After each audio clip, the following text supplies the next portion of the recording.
Fred Rogers once said, "You can't help but love someone once you've heard their story." I think many people would agree with this statement, but not many have had the courage to live into the tension of these words. Dylan Marron is that exception.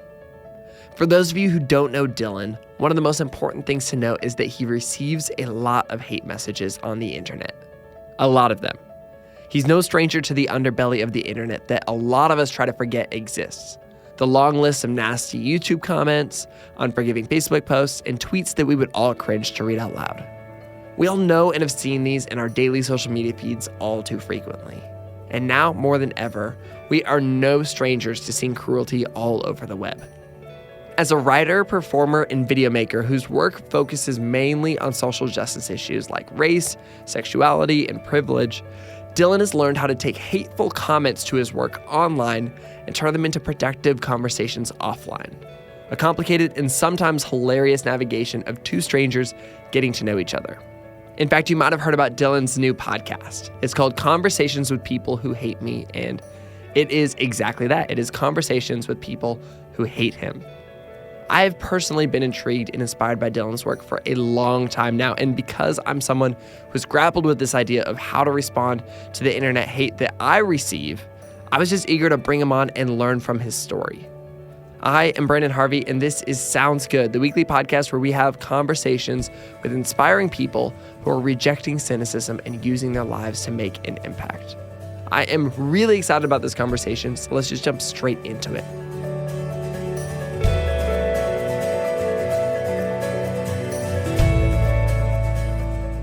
Dylan, oh my gosh, it is so good to be talking with you today. I'm a huge fan of you and your work and your new podcast. And so I'm just so excited that we get to talk today. Oh my God, thank you for having me. I'm so excited to be here in this digital space where we're floating in people's ears, you know? Yes, it's the best. Who knows what people are doing right now? Maybe they're exercising. Maybe they're showering after exercising. Maybe they're grocery shopping. Driving, walking, on public transportation. There's a lot of options here. Yeah. Hello to all of you, wherever you may be. I'm proud of you. You're a good human. We were talking before the podcast started that we have a mutual friend in Johnny's son, who's wonderful. I love He's been on the podcast. I love that you two know each other because you are doing largely the same thing on the internet. You're filling the world with meaningful conversations and a sense of joy and purpose, but you're doing so in completely different ways, and I love that. Oh, yeah. I mean, first of all, that's a huge honor if you say that Johnny and I are doing anything similar. I really admire him, so I will take any compliment I can get that aligns me with him. Yeah, I mean, I think it's funny to hear you say that just because I think the output of what we do is just so different. But I also think that, like, I had just this, he moderated a speaking gig that I had, and we had this, like, it was just one of the most incredible public speaking engagements I ever had, because you had this person who really was coming at it from this place of understanding.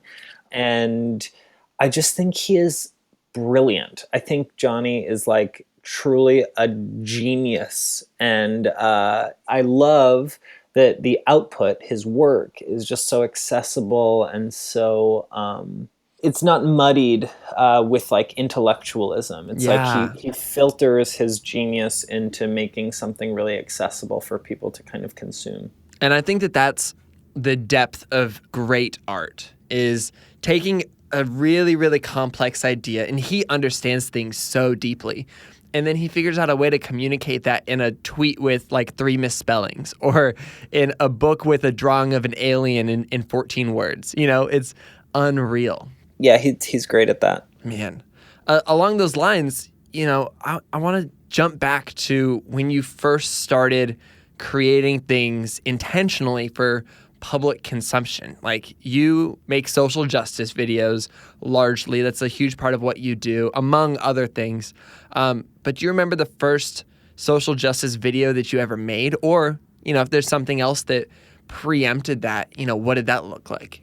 I suppose I got my start I mean, now we're going way back, but like in college, what really blew my mind is I was learning how to kind of write and do sketch comedy. I was part of a sketch comedy group, and what I loved most about that was not the comedy element, but that you're taking very difficult things and talking about them in a really accessible, disarming way, right? So that was like the core of what really drew me to sketch comedy. Also, I got to work with people I love and make people laugh, but I never, I don't know, it's weird and kind of funny to say out loud, but like I was never a comedy nerd. I was never the like, oh yeah, like how to punch up jokes and like let's make them laugh. I'm just looking for the laughs. It was like I was more a nerd for community and like and getting messages across to people. I mean,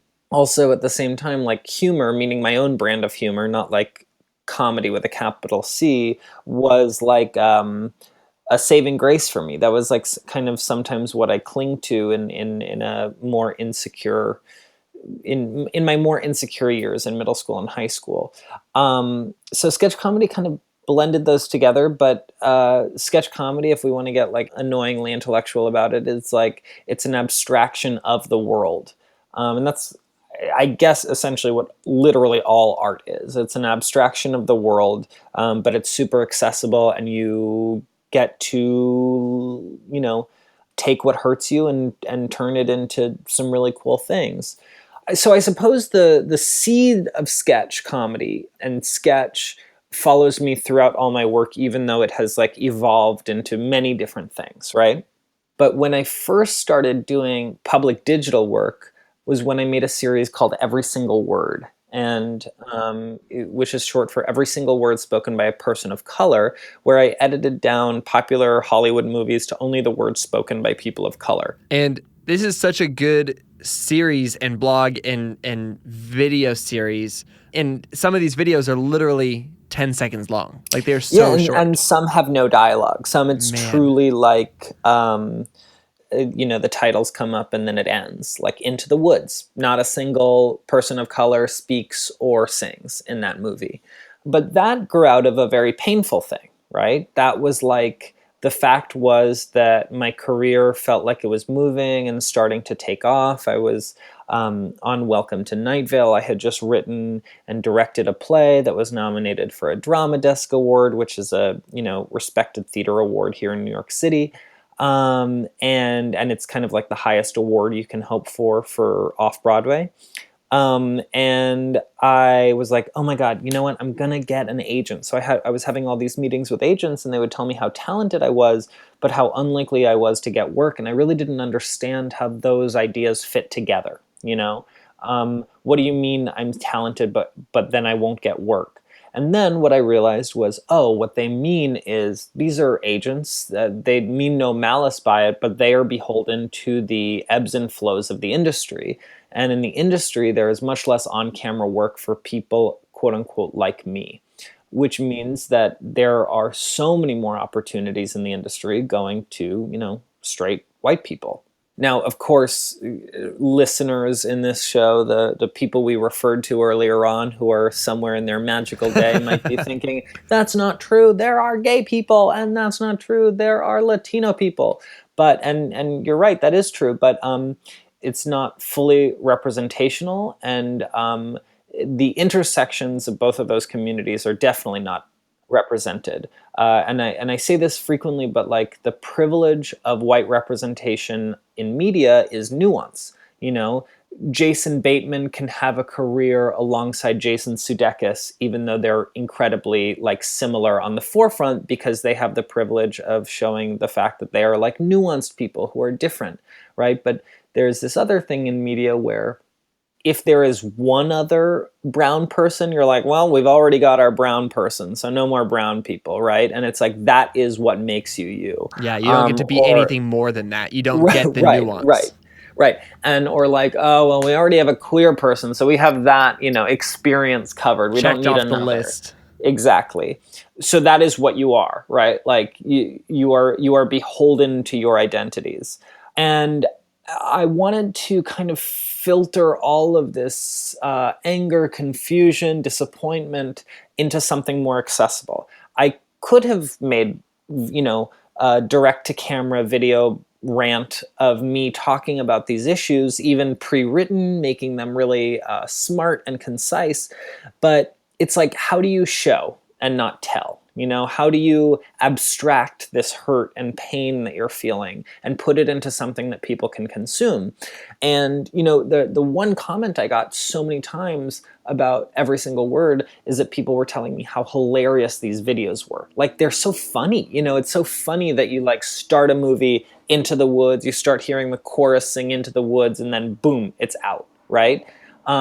It's fun. It is quote unquote funny when you see, I don't know, a movie like Her, Spike Jonze's movie with Joaquin Phoenix, and it's like truly like it's 6 characters and they all mean nothing to the story. It's like the waiter here and the secretary here and the background person here. And when you put these lines together, you're like, these are shells of humans. These aren't even shells of humans. They're like scraps of shells of humans. So when people were telling me like they found it so funny, I was like, that's perfect, because that's how you get in. You get into people's minds by kind of making it accessible. Yeah, and you'd kind of had that experience in the world of sketch comedy because you're able to use it because it's an abstraction. Exactly. So that's why it's so hard to like immediately respond to things you're going through in an abstract way. Whereas like, I think more productive when you're in the middle of something to kind of like put words to your feelings, right? This is what I'm feeling. This is what I'm wrestling with. And this is a hard time I'm going through. And I think it's only as it like begins to move through your body can you begin to abstract that feeling. Wow. That's really thoughtful and interesting. I've never thought of it like that. Yeah, there's one thing I want to add, which is that what happened at the end of college, and the reason I moved back to New York City, was that I had written a play with a friend of mine, and it was called Ridgefield Middle School Talent Night. And we were getting opportunities to perform it in the city. And again, this like definitely files as comedy, right? People were like, oh my God, it's laugh out loud. I laughed every moment. And we, recently had a run at the UCB here in New York City. And it's great that people call it comedy, but like that doesn't pass through my body as comedy, right? That's like the pain of middle school being manifested in an accessible way. And that took a while too, right? I wrote that in college about, like 8 years after those experiences. So that's the overarching goal in my work, is to be kind of actively turning pain into productivity and specifically accessible messaging, And that's really interesting to think about because, and we're going to get to this in a little bit, but you put so much of these things out into the world and they're deeply meaningful and deeply personal and stemming from personal pain or injustice or things that are just wrong with the world, and you put them out in the world, and especially on the internet, and you've gotten a number of terrible comments, a number of terrible responses to these things. And that's where things get really hard, because it's not just that somebody's attacking a piece of art you made, they're attacking a piece of your story that you put into art. Do you remember the very first time that you had something on the internet that started to blow up outside of your circle, your bubble of people who shared this experience and needed to see this experience, and it added value to their lives in a way that was really tangible, and all of a sudden other people were grabbing onto it and they weren't holding it as gently as everybody else? Yeah, I do. I think the first time I experienced that was with Every Single Word. And I was putting all these videos on YouTube, and they were really blowing up because they were getting a lot of press coverage. So people would write vicious, like, it almost feels like an explosion of every racist thought they've ever had, underneath these videos. Good news is my face wasn't on it, so they didn't really have a person to direct their anger to, It was just kind of like pushing it out into the ether. I would say the first time I really started to experience this is when I started working for the digital TV channel Seriously TV. And I had my first viral video there was something called a rant against the anti-millennial rant. And basically, it was like a response video to this woman who had gotten in her car and recorded herself talking about why millennials, of which she was one, were, such a bad generation and disrespectful and kind of all the very typical things that we all hear about millennials. And I made a response video to her, and over the weekend that just like blew up, right? It like this was Memorial Day weekend 2016. Just like the amount of people that had no shame in attacking every part of who I was interesting and kind of surprising to me. And then as I started making the unboxing series, that's like when it really kind of came to a head. That was a series, and then I guess for your viewers, just to let them know, I made a series, like, those YouTube videos where popular YouTubers unbox like the Xbox and Yeah. iPhones, and Yeah. So I satirized that by unboxing intangible ideologies as if they were electronic gadgets. Like I've seen a bunch of these. These are so right, good. right. So ideologies like privilege and the mistreatment of Native Americans and Islamophobia and things like that, right? To kind of abstract that idea that, like, yeah, these are products that we all buy into. Or not we all, but many people buy into these products. So let's review them as if they're products. Yeah, so I just got a ton of hate for that, especially as it got more and more popular, and every week more and more people were tuning in to watch. And I didn't even know how to. No one gives you a rule book for this, right? And companies, especially like companies who employ people, like it's not yet a thing that they know how to like handle or deal with. There's no rule book yet, even though there very much needs to be one. But I was just getting like a ton of fan messages, which I just want to be clear that it sounds like all I get is hate messages. A ton of fan messages, but also a significant number of like hate messages. And it wasn't like what I wish online criticism were, which is, I disagree with these points you made, and let's dialogue about it, right? Yeah. That would be like, That'd be the cool, dream. I can grow, yeah. Yes. This is like, you are a faggot, you are the most hideous, worst thing I've ever seen in my life, and let me attack every part of your physical appearance to make a point that I disagree with something you said in your video, right? Yeah. And it was a lot. It was a lot to handle. And so I really like, I didn't know what to do. Like, what is the most productive thing to do? Do I respond? Well, there are not even enough hours in the day to respond to all of these messages. Just as, unfortunately, there are definitely not enough hours in the day to respond to all the fan messages. And I feel bad about that because I want to like thank everyone, but I guess it's a fortunate position to be in, but there's not time for that.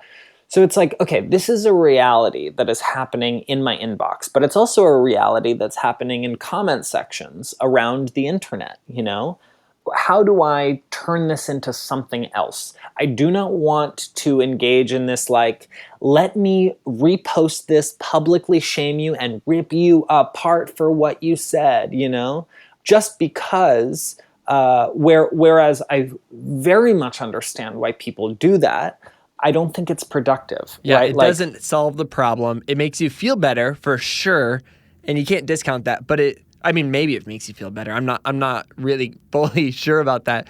But it doesn't solve the deeper problem there. Yeah. It doesn't solve the problem.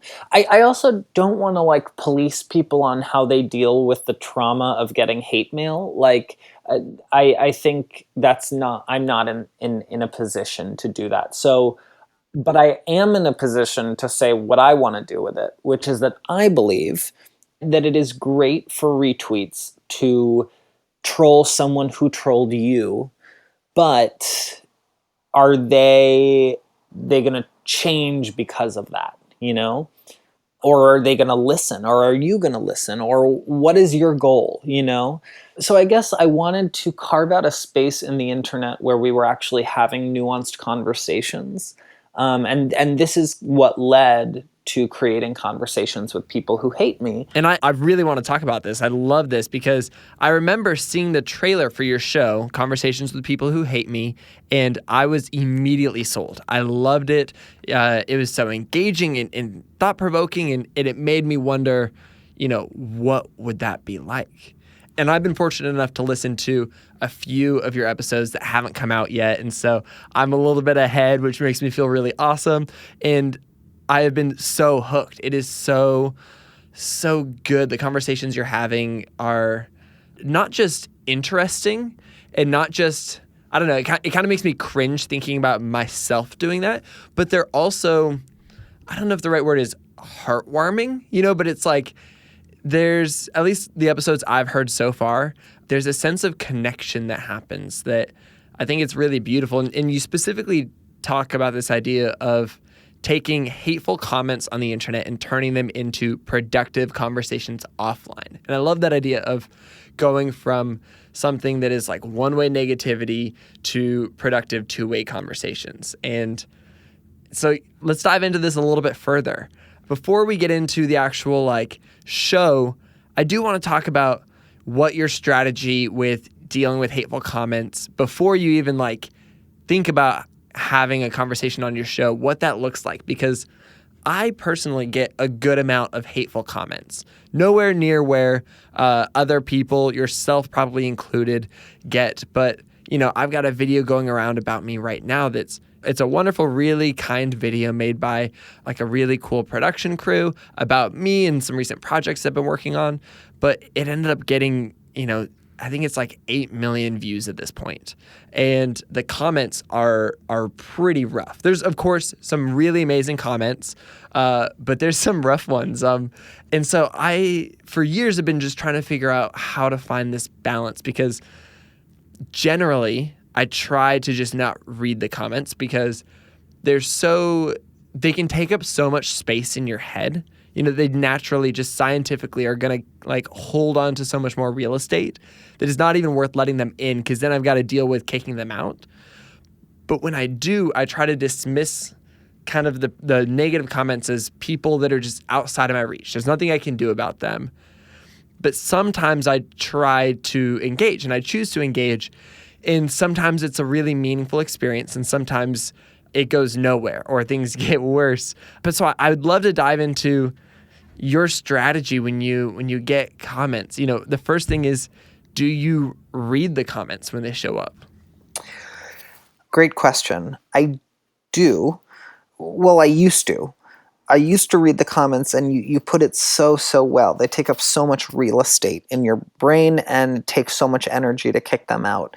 And I just soon realized that, like, I could get 20 messages telling me how much this person loved my work. I just discovered your work. I love it. I'm a teacher. I'm using your videos in my class. What you're doing is inspiring me. I could get 20 of those. And if I get one message that tells me how stupid and awful I am, all of those other messages are wiped away, and I only focus on that one. You know, they're just louder. So I think, like, I had to, like, kind of tune them out and realize, like, okay, that's not it. But at the same time, like, I didn't only want to be focusing on messages that were like, you're the best, you know? Like, I want that dialogue. I want that discourse. And I guess the way I saw it was, I was getting people who ideologically are so opposed to me right into my inbox, right? They were like coming right up to my digital front porch, and they were there. And I felt like, well, I could ignore them and feel much better about it, or I can see who among these people I feel safe with and try and engage a conversation with them. Yeah, because obviously some of these people are not safe enough that you can respond. No, and I do want to be super clear that I don't pursue people who have threatened physical violence against me, and I don't pursue people who have sent me death threats. That is something they need to work out on their own, and I'm not going to be part of that. You can be very nasty without kind of threatening physical violence or death, right? Like you can say very nasty things about someone, which many people contend is protected by our First Amendment. And I'm no constitutional expert, but I think unfortunately that's a claim that they can use because it is, right? Like if they're not threatening physical violence. I'm people who are listening to this, please research this. I'm not the final source. But yeah, that's something that's claimed a lot. So I saw these people who were sending me these messages as an opportunity. That started to happen. Like that switch kind of clicked over. I was like, oh, these are people who want to talk. Someone who I actually wanted to get for my podcast, he immediately kind of shied away. But his first message to me was, you and all your SJW friends are a waste of oxygen, right? And I messaged him right away and I said, why? And all of a sudden he got so surprised and he started kind of like taking it back and going back and forth and saying like, well, I didn't mean you. I just meant like some of the people you were talking to. And hey, listen, I shouldn't have opened with that. And I think that is true for humans, right? Like, it is so easy to say something with a keyboard. You send it to people, and you're done. It's the same psychology we were talking about if I were to just screenshot these people and make fun of something they said. Like that is easy. That makes me feel good. And I understand why I would do that because it is the psychological, next step to kind of protecting your brain from being too hurt by it. I totally get it. When we are engaged in conversation, when we're face to face, when we're even voice to voice, when we're even someone chatting us back, we are so different. And I think we are more like who we actually are, right? We can suspend ownership and we can suspend our ability to back our claims up when we're questioned on them. And we immediately soften, right? We're like, oh, well, maybe I shouldn't have said that, And I don't want to I'm so wary that in this podcast I'm going to be I like kind of like standing on a holy mountain and being like, and I am the best at this and everyone learn from me. Like it takes one to know one.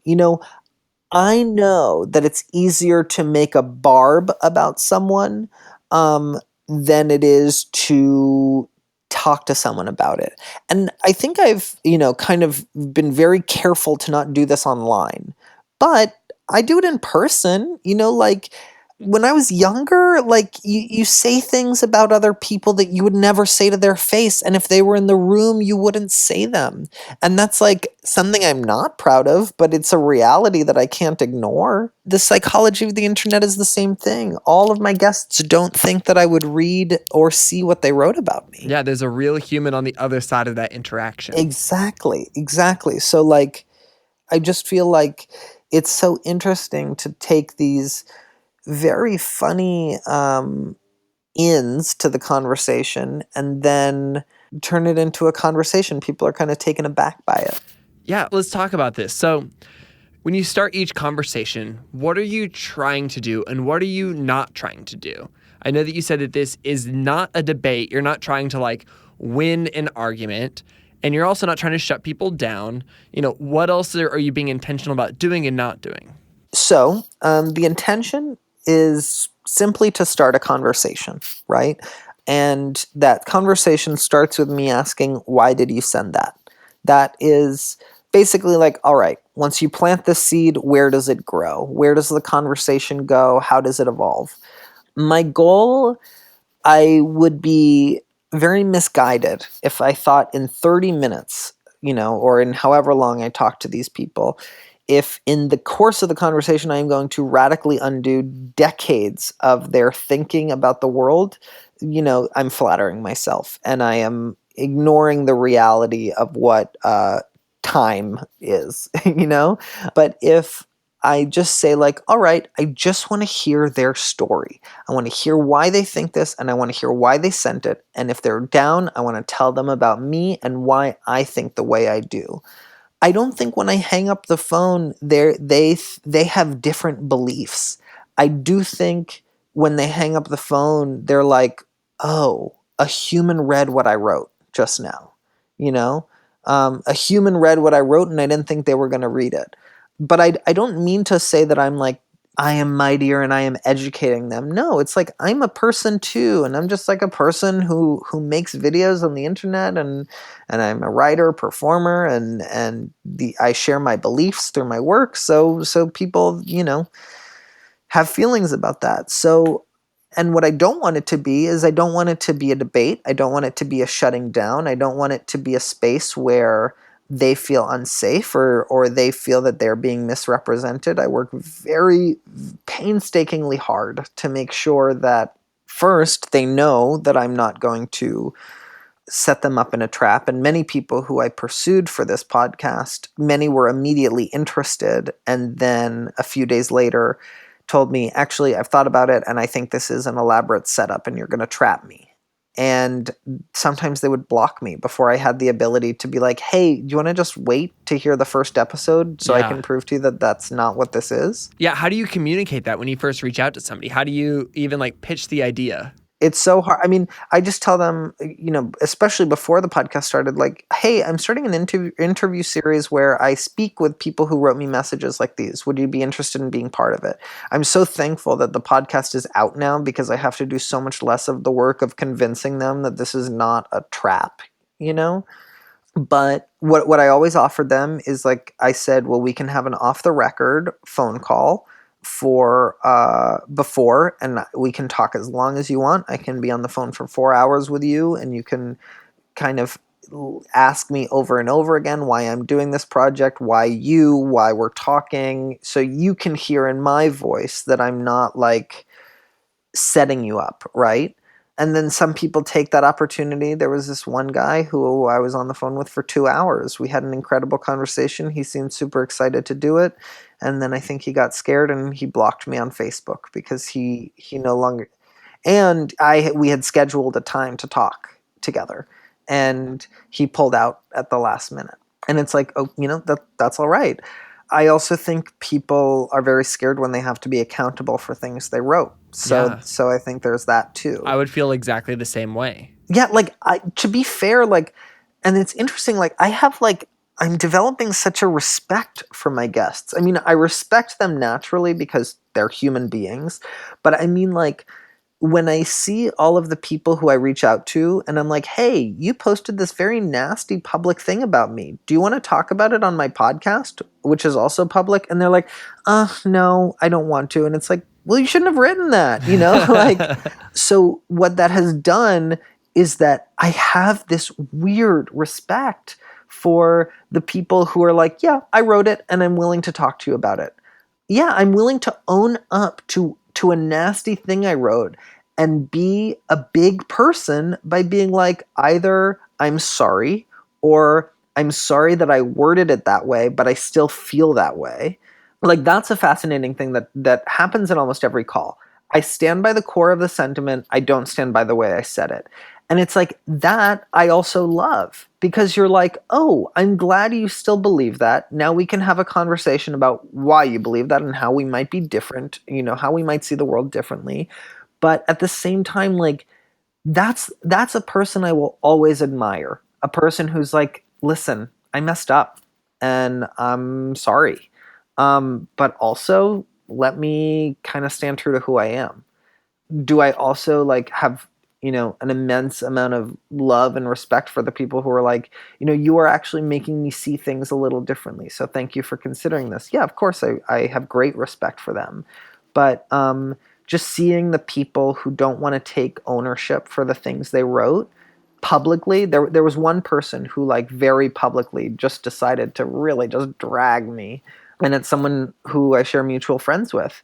And he was interested at first, and then he pulled out soon before we were supposed to record. And it's like, oh, you know what, dude? Like, don't publicly post that again then. Like, you're welcome to publicly post it if you're down to publicly own up to it. It seems like you're being very selective in how you share your opinions. And it seems like you're totally down to drag me if you think it's going to get likes and shares for you. But now suddenly, the very person who you had such strong opinions about wants to have an earnest conversation with you, and you're too scared. Like, I'm sorry, dude, but don't post then. Just share it privately with your friends of how awful I am. If you don't mind, I'd love to talk about the conversation you had with a guy named Josh. Josh is a senior in high school, I think. At the time of recording, he was 2 weeks from graduating. Now he has graduated. Yeah. That was it. Do you remember what he said, what his comment was, or what the gist of it was? He said that I was the reason this country is dividing itself, which was largely about the media. And he tacked on that being gay was a sin. Oh yeah, he just kind of threw that on like as a little PS. And you get on the phone with this guy, and you really quickly start to, I think, unlock the power of empathy for both of you in a really unique way, because you ask him how high school is for him. And this is in the trailer, but he says, am I allowed to use the HE double hockey sticks word? And you're like, yes, you're allowed. And he's like, school is absolute hell. Yeah, it was hell, yeah. And you start to dive into, why is it hell? And he starts to share that he gets bullied at school. And all of a sudden, this is kind of, at least for me, it was this light bulb moment of, oh, wow, like he's being bullied and somehow, the idea of hurt people is coming back around and it's hitting you. Yeah. Well, Josh is kind of a special case. Josh is someone who I had publicly shared what he had written to me back in January. And he got in touch with me, having seen that I shared it. And we had an hour-long conversation together. It was that conversation that was huge for me because I was like, oh my God, I wish I were recording this. Like, this is fascinating because it's like we're just two people talking to each other, So I have a great amount of respect for Josh. Josh is very young, and Josh is also very aware. Josh is, like all of us, a product of the influences in his life. I mean, that's like the most obvious thing to say about all humans. We are all the product of our influences, right? But Josh is a good guy. Yeah, he wrote something not nice to me, but I'm much more concerned with how he talks to me about what he wrote than literally a choice he made in 20 seconds one day, So I think he's a really good guy. And I really value the conversation we had together. He's in high school, he's 18, so he's an adult. So we were able to get his consent to record.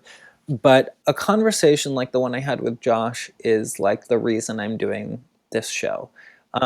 Does Josh now suddenly agree with everything that I believe in? No, but that's not the goal. The goal is that I got to talk to Josh and Josh got to talk to me, and we got to talk to each other, and I got to hear where he's from and how where he's from influences who he is. That's fascinating. That's a really cool thing. A lot of this podcast is inspired by that Mr. Rogers quote, "You can't help but love someone once you hear their story." And I feel like that's true. And I love that you could have just dismissed his comments and thought this is a terrible human being. Like why would a good human being write this thing? And when you're able to recognize for yourself, and this is where things get so crazy, because it's like you were the person who was hurt by him leaving the comment, and he didn't recognize that there was a human on the other side of the keyboard. But there's something powerful about the fact that you got the opportunity to recognize that there was a human on the other side of that, and Josh has said some things that are hurtful and hateful, but he's still a human being, and you might even be able to hang out with him and have a good time. And I think that's what's powerful about your show, is it's so connective, and it would be amazing if we could all live into this ourselves. It feels like the time that we're living in right now, we're all a little bit accidentally and intentionally retreating into our own little echo chambers surrounded by people who only agree with us. And in a time like that, like, why do you think that conversations like these are so important? And are you hopeful that by having conversations like these, things can change? Or is it smaller than that, more nuanced than that? This podcast and these conversations are only the beginning. I am not going to change the election results of 2016 by posting a podcast, you know? I am also not going to change the very real and fraught racial dynamics that are happening in this country. I'm not going to undo systemic racism. I am not going to undo institutional sexism. Misogyny is still here, no matter how much of a nuanced conversation I have with someone who thinks misogyny doesn't exist. We need to begin having these conversations because we need to begin listening to each other, even the people who we are so at odds with. And I also want to be clear that this is not me demanding that everyone go and have this conversation. I have the privilege of having this conversation because of my platform. If I were in high school and I were being cyberbullied, as I was, I would not do this project, right? Like, that was a very different time for me. I would not feel safe to be like, oh, okay, I'll just have a conversation with someone and it won't go anywhere. Okay, fuck, that's terrifying. I am not braver than anyone else for doing this. I am not better than anyone else for doing this. I'm just the one who's doing it.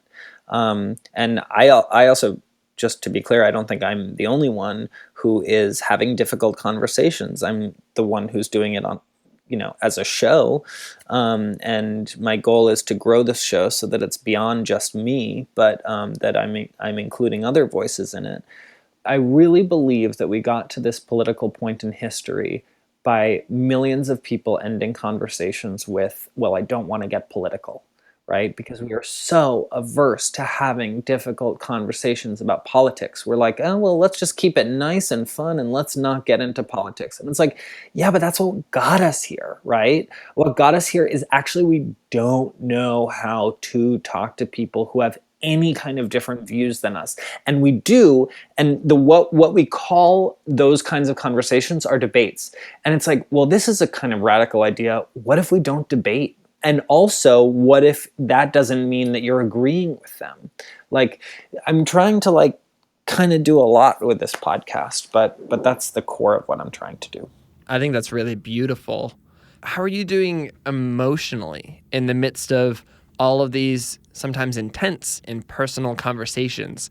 Is it healthy or is it unhealthy and you've got to, seek health in other ways? What does that even look like? I can't imagine. Okay, so a lot of people have asked me if I'm practicing self-care, and I sort of bristle at that because I'm like, oh yeah, self-care, that's for the people who are doing the hard work and who really need self-care.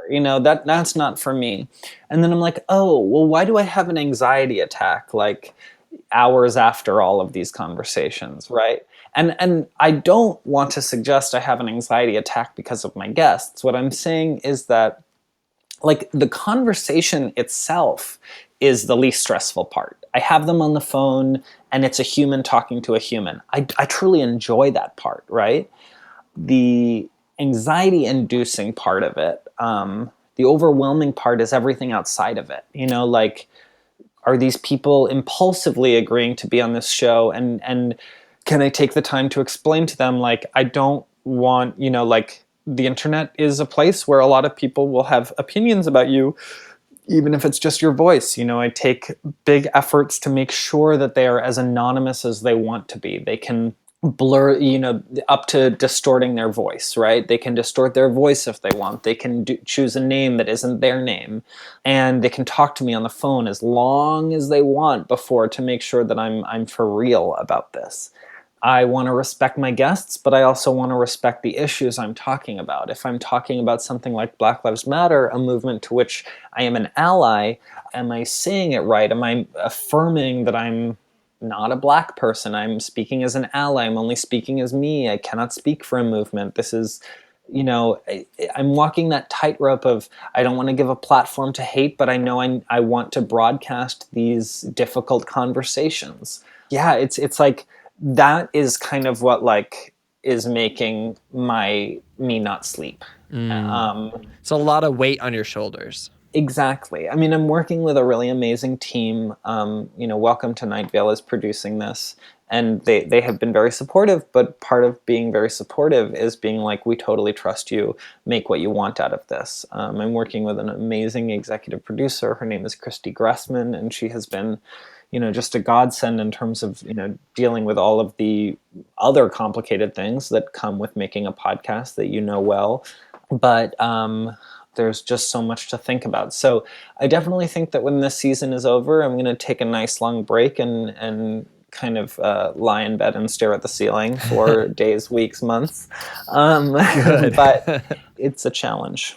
Man, I commend you for doing this, because I think it's important and beautiful, and I think it's helpful. And just, even before this conversation, it was challenging the way that I was looking at people responding online. And after this conversation, I'm feeling even more encouraged and reminded to look at the people online as actual human beings on the other side of the keyboard, whether it's somebody that I'm disagreeing with and wanting to leave a comment on, or somebody who, left a comment on my work.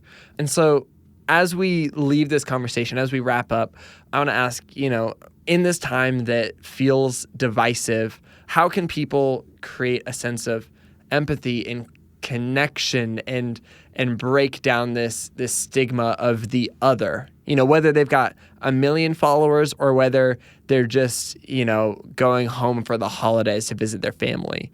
What's one tangible action step that people can take?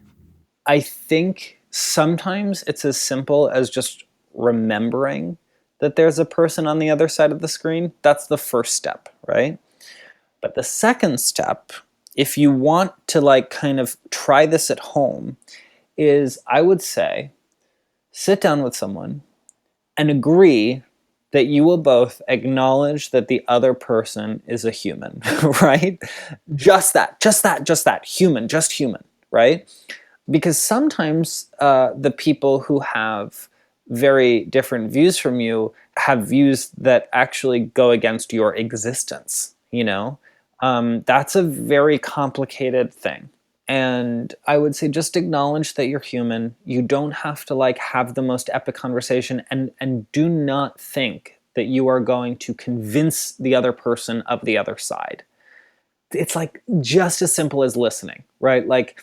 Agree that you will listen to someone if they listen to you. Don't think that you'll win, and don't think that they'll win, because it's these conversations aren't television ready. It's not and they knocked it out and dragged it out and here's the victor.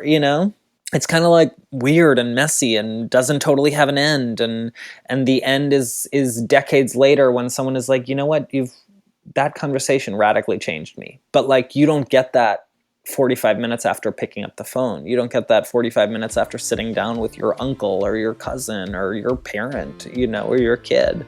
So yeah, just acknowledge you're human and ask why. Start with the why. Start with why they think the way they think.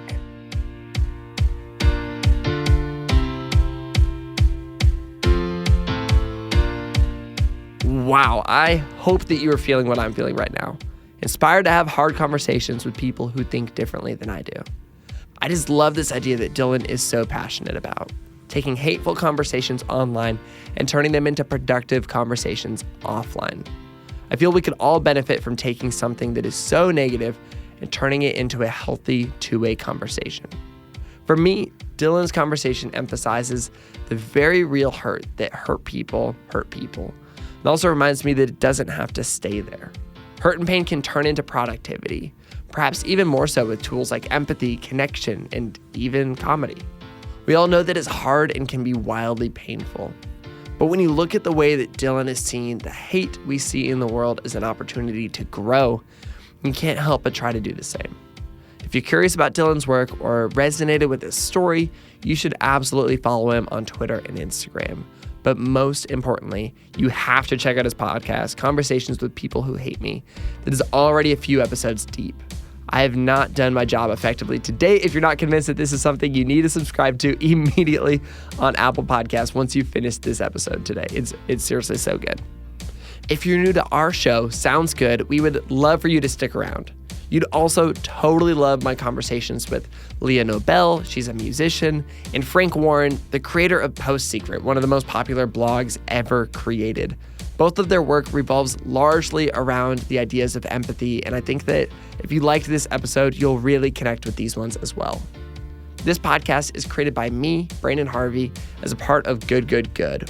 We're a community that believes in the power of celebrating good news and becoming good news. And you can find lots more hopeful stories that we share on social media by following us everywhere at Good, Good, Good Co. We also create a beautiful quarterly newspaper that celebrates the people, ideas, and movements that are changing the world for the better. Yes, it is a real newspaper, and you can order it today. Check it out and see what else we do at Good, Good, Good at goodgoodgood.co.